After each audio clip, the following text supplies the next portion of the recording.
What's up, guys? Welcome back to Newswave. So the other day, Nintendo pushed an update that got kind of a strange reaction online because it seemed to remind people that the application existed in the first place. We're going to go over that one here today. Also, we are going to be talking about reports around a big PlayStation event that could be coming up here pretty soon. And we're also going to be going over a delay from Square Enix, pushing a game towards the end of this year, even giving us maybe a rough idea as to when Final Fantasy 16 could be coming out. Guys, if you enjoyed these videos, make sure that like button helps out a ton. And if you're new here to the Spawnwave channel, make sure you subscribe down below and ring that notification bell so you can keep up to date with all of the uploads here on the channel. And we're going to start today with the new and used video card market, something that's been overinflated for a while now. Just trying to get a 3080 it's been a task, we'll say, for a while. Just finding it 100% over MSRP is considered a good price right now. Well, maybe not for too much longer. We can see this posted up over on WCCF Tech saying AMD, Radeon, and NVIDIA GeForce GPU prices hit new low as availability improves, now selling at 35 to 40% over MSRP. I'm gonna push back a little on that because I checked on eBay and the 3080 is still twice the amount that it's supposed to be, but I mean, that's probably down from like 200%, over MSRP. This comes from a report out of 3D Center showing that the prices have hit new lows as availability continues to improve. So they have like a bunch of like charts and everything showing this happening over time. And I'm thinking in probably 4 to 5 months, we'll really see prices start to move down. And a lot of this has to do, of course, we know people buy these higher end video cards to mine for cryptocurrency like Ethereum. Well, Ethereum's gonna be making a bit of a shift to proof of stake someday, which would actually remove quite a bit of demand, almost all of it actually, from some of these high end GPUs when mining for something like Ethereum. So I'm thinking as that happens and we get towards the end of the year when new video cards are apparently rumored to be coming out from NVIDIA and AMD, you'd see enthusiasts probably start to flood the market a bit with supply as they look to offload their 30 series and upgrade to the 40 series. So if you've at least held off this long, give it another 4 or 5 months and I think we'll hopefully be able to find some of these cards at, well, their suggested retail value. Also, there was a lot of talk around the Switch OLED and burn-in when it was first coming out. Well, there's been a certain Switch OLED that's basically been on since the system came out, and that's from Wolfden, Bob Wolf, who's been running this test with a Switch OLED, just kind of looking up at certain like blocks of light in Breath of the Wild and leaving it on like indefinitely max brightness. And for a while, he really wasn't getting a lot out of it in terms of like symptoms of burn-in. Well, now he actually had it happen. But take a look at this. It took 3,600 hours. That's like 5 months, I think, of just having the system on indefinitely, like worst case scenario for the screen, full brightness, the whole deal. And even then it's like ghosting of some of the shapes and objects in Breath of the Wild. Basically, this just shows that, yeah, Nintendo and Samsung did a pretty good job approaching the idea of putting an OLED screen in the system like the Switch while being mindful of the idea of burn-in taking place. So I wouldn't be too concerned about maybe a static element of your HUD when you're playing an hour or two of like Assassin's Creed or something. It looks like you have to have some pretty extreme cases to even get any kind of ghosting, unless I guess you're gonna leave your Switch on for 5 months straight, you're probably gonna be all right. Oh, and it looks like a certain Switch title has been canceled quietly. We can see this over on Nintendo Life saying Obsidian's RPG Pillars of Eternity 2 Deadfire appears to have been canceled for Switch. This was shared in Obsidian's like Discord where they say, unfortunately, after much deliberation, we have decided not to move forward with Pillars of Eternity 2 Deadfire for the Nintendo Switch. What a strange way to cancel. I mean, they announced it like 4 years ago or something that Pillars of Eternity 2 would go to the Switch. The strange thing is the first one had so many issues on that platform that like they had to keep patching the Switch version. It was still kind of broken. So they say it has to do with the hardware. I mean, maybe they just looked at it and said it's not even worth the money in order to port it and get it running smoothly. So we're just going to kind of move on from it, but no like actual statement or anything online out there on like major social media platforms, just kind of quietly in their own Discord. And it looks like they're ready to move on from this one. So yeah, unfortunately, it looks like Pillars of Eternity 2 has been canceled for the Switch. And guys, with some of the quick news out of the way, let's get into the bigger stuff. Let's start right away with this update that Nintendo pushed the other day that had people go, oh yeah, that Nintendo Switch phone app does exist, and I feel like a lot of us forget about it because we don't necessarily use it, but there was an update. You can see it here. Nintendo Switch Online app version 2.0.0 includes biggest changes yet. All right, so take a look at these patch notes. The app's overall design has been updated, which apparently it's according to Nintendo, they have a more classy look to it. They say you can now see which of your friends are online. You can change your online status settings. You can view your online code, and then other minor changes have also been implemented. The funniest thing, though, is with this update and these patch notes, people realized, wait, none of that stuff was there in the first place, like being able to see your friend code or any of this. I mean, I really don't use the app at all. I know you might use it for like parental controls. That's kind of a big one. And obviously, voice chat. In fact, it's technically a mandatory application if you want to talk to people on these different Nintendo games. Like, I know you have like the PlayStation app and the Xbox app, and you can actually talk through the Xbox application as well if you hook some like headphones or microphone up to your phone.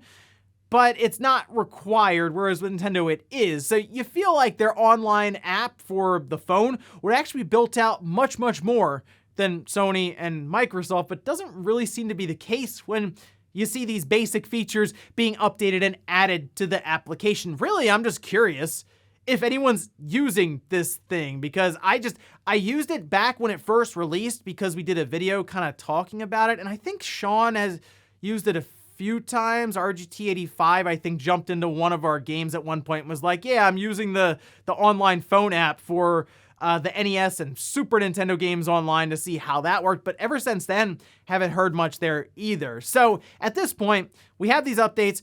I'm just curious how many of you are using this online app. Maybe I'll do that as a poll question here at some point this week just to see where we stand with it. Next up, let's talk about this big PlayStation event that's reportedly set to take place pretty soon. And I don't think it's too surprising to hear that there'll be a PlayStation event coming up, considering Gran Turismo 7's now out. We have Ghostwire Tokyo coming up in a couple of weeks, but after that, nothing really dated at all. We know God of War is coming up at some point, Final Fantasy 16 from Square, but you figure Sony would want to maybe set up the second half, or at least over the summer, with different titles. Well, we can see this posted up. This is over on Game Reactor, saying, report PlayStation to make big announcements this week. Our sources claim we'll get another look at and release dates for highly anticipated games in a state of play, but Sony is considering a delay because of the conflict between Russia and Ukraine. It's not too surprising to hear that part of it, though, because we have seen Nintendo and Sony actually push different events that they had previously planned around, delaying them at times just due to things going on in the world then and not wanting to seem insensitive or taking away any focus from that. So I'm not too surprised to hear that that is possible. But let's talk about what Sony could be showing, we'll say the next couple of weeks. I think it's going to take place in March. We'll see a state of play just for them to set up with some third-party games and some first-party stuff for 2022. Obviously, God of War, you would expect them to at least talk about it again, maybe with a release date, because this game could actually come out, say, in August or September. I think we're looking at this as like a November release, but we've seen Sony typically do a lot of their releases ahead of the holiday. Stray is another one that we've seen here and there, but we're waiting on a release date for that. Team Asobi, I think they're set to have some sort of reveal. I'm hoping it's not a PlayStation VR 2 game for Astro, because I would like to see Astro get the budget to have a big 3D platformer, since Astro's Playroom was awesome. So kind of build that out into a much larger game. I think it could do really, really well. According to WB, Hogwarts Legacy is still set for a 2022 release, and I mean, we're running out of time for them to start up the big marketing push for this game, so it seems like having it in a state of play would be a good spot. We'll probably have another little look at Ghostwire Tokyo, although they've done a full state of play, so they're probably ready to push that. Konami, this has come up quite a bit. In fact, we're going to touch on a certain tweet that got people kind of amped up, maybe a bit prematurely there. Maybe something with Metal Gear Solid, that's been talked about. Silent Hill, hey, Nate has to be right eventually, right? Well, maybe. And then another PSVR 2 game. I could see a third party, or I guess a second party then, with Sony paying out to have something made for PlayStation VR 2. and then a live service FPS game. They have so many deals in the works with other studios that I'm sure they could bring something in here to show off, or who knows, maybe they give us a look at a SOCOM or a Siphon Filter, just something that they can build on and show off what their relationship with Bungie after buying them would actually entail. And something that I would really like to see, and I'm just throwing it out there as a big reveal, a new Infamous game from Sucker Punch. I think Infamous on the PlayStation 5 with all the ray tracing stuff and everything could look really, really good. I mean, if you go back and play Second Son now on the PS4, it still looks really good. And then most likely you'll see Last of Us Remake and multiplayer and all of this with factions. It's been rumored for so long now.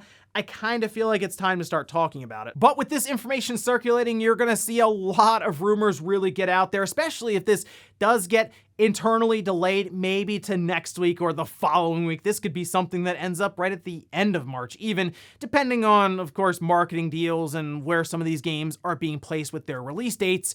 You're gonna see a lot of fake leaks and stuff just get thrown around, and they spread like wildfire right now because people are really excited about the potential partnership for something like Sony and Konami. Like, take a look at this.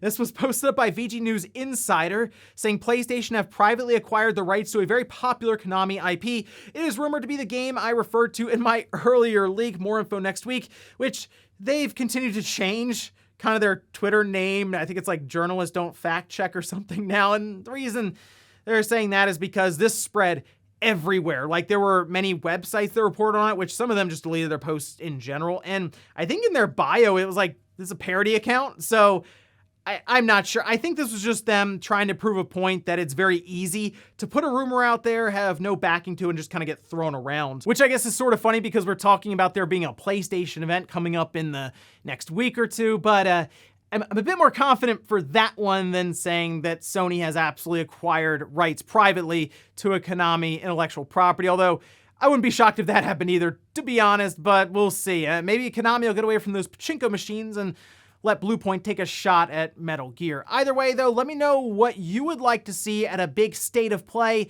that could be happening as soon as this week, but based on what's going on in the world, I wouldn't be shocked if we see it in a week or two. Next up, let's talk about a big delay that was announced by Square Enix. This is for Forspoken, which we can see this posted up over on Twitter saying, we have made the decision to move the release date of Forspoken to October 11th, 2022. Our vision for this exciting new IP is to deliver a game world and hero that gamers across the globe will want to experience for years to come. So getting it right is extremely important to us. To that end, during the next few months, we will focus all of our efforts on polishing the game and can't wait for you to experience Frey's journey this fall. All right, so immediately, I want you to think about this for a second.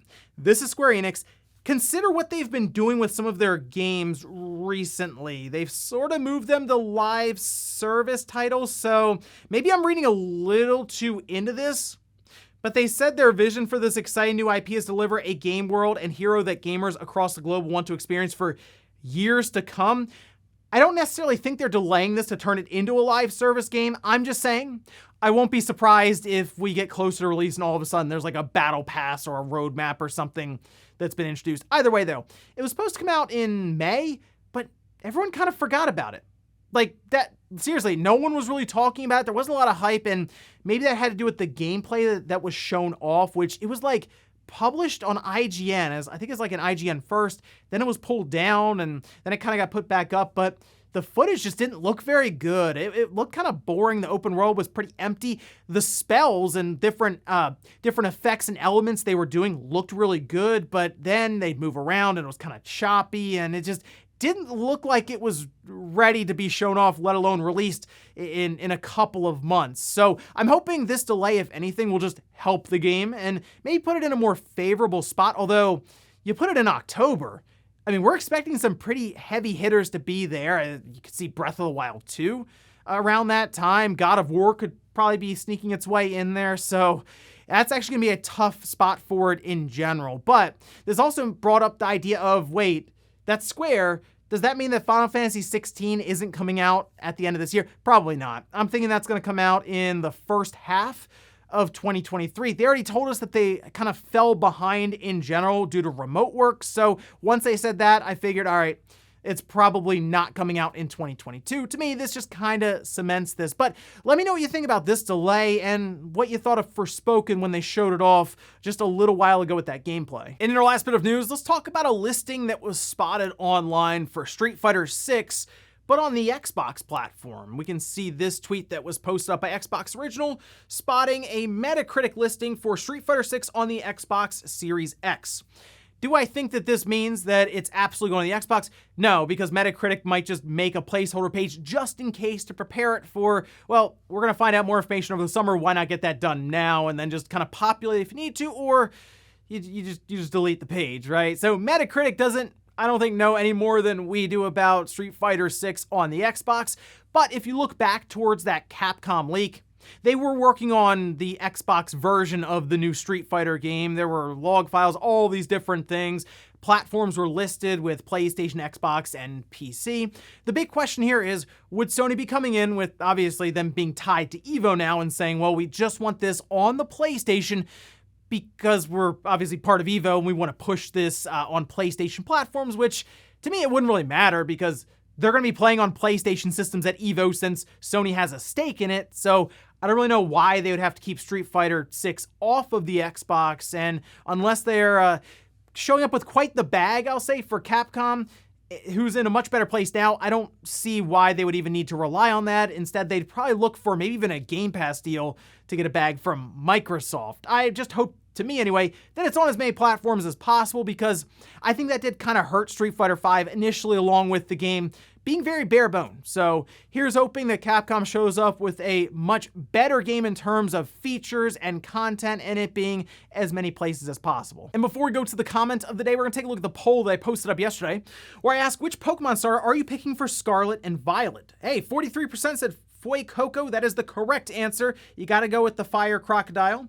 Sprigatito with 31%, and then Quaxley at 26%. So the majority picked the Fire starter, then the Grass starter, then the Water starter. All right, that's close to being in line with the poll we ran yesterday, where Charmander was number one, but I think then it was also Squirtle and then Bulbasaur. Either way, I mean, come on. A Fire Crocodile, sure, it's a bit of a downgrade from what I originally thought, which was a Fire Dinosaur, but you know that Fire Crocodile is going to turn into something crazy looking. So yeah, gotta go with Fuecoco on this one. And we'll finish up with the comment of the day, as you're seeing here. This is from Matthew saying, do some research. 343 said Halo seasons will be 3 months. Season 1 was extended. This information isn't hard to find. I did double check this just to see, and it's exactly what I thought. It was well before the game released. And if there's anything 343 has taught us, plans change. But I mean, we could see here, this was from Joseph Staten saying that campaign co-op was planned for season 2, Forge planned for season 3, and a season is about 3 months long. And about was stressed very heavily for season 1, which, well, is extended all the way up until the first week of May. And this kind of brings me back to, do we believe that season 2 will end up being 3 months long as originally planned? Because according to, I guess, here it'd be, oh, it's an outlier, season 1. You know what? Right now with 343, I don't have a lot of confidence that they would actually be able to stick to this schedule. I mean, all they've shown us is that they're struggling with this live service concept. So the idea here is, at some point between May and August, we will have full co-op done for campaign that's online and split screen across the Xbox One, the One X, the Series S, and the Series X, all of them also being able to work interchangeably, by the way. And then we'll get to season 3 sometime in August. I mean, if we're sticking to 3 months, that would be first week of August, at which point we would look forward to more maps, a new battle pass, and Forge mode being completely integrated with the Xbox One, the Xbox One X, the Series S, and the Series X. Now let me ask you, how confident right now are you that 343 will deliver on that 3-month promise? And ladies and gentlemen, that's going to do it here for Newswave. If you enjoyed this video, guys, hit that like button, really helps out. If not, hit the dislike. Leave comments down below about everything we talked about here. Today was the Nintendo online app for your phone getting an update. Did you forget about the application, or do you use it all the time? And then also, what about Forspoken getting pushed to later on in the year in October? And then this big PlayStation event that's currently being rumored. What would you like to see there the most? Thanks guys for watching, and I'll see you next time.